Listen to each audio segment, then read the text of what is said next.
با عرض سلام و ادب و احترام خدمت دوستان گرامی، با کانال کلچقند خوش آمدید.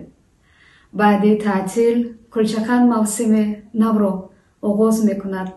و یک شما عزیزان را خیر مقدم میگوید و پزمان همه شما عزیزان شده است. چون ما در پیشروی بهترین ماه، بزرگترین ماه سال، ماه شریف رمضان قرار داریم و در این ایام مسئولیت ما زنها، تشویش های ما زنها بیشتر می شود و کلچقند در این موسم چون سالهای قبلی هم با دستورهای نو، سفره‌های افطاری، طعام‌های افطاری خدمت شما عزیزان قرار گرفته است و از خداوند التجا میکنیم که اولا ما رو به رمضان برساند و ما میزبان خوب این ماه گرامی قدر باشیم، از این نعمت میوه ها بهره‌ور باشیم، چون هر سال رمضان آید و با ما گذرد، یک سال رمضان آید و به ما گذرد.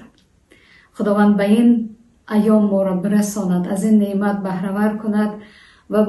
در این موسم اگر کلچقند بتواند کمی هم برای آسان کردن کار بانوان خدمت کرده باشد، سر ما به آسمان میرسد. با احترام کلچقند شما خیر مقدم دوستان عزیز، با کانال کلچقند باشید، با برنامه‌های نوین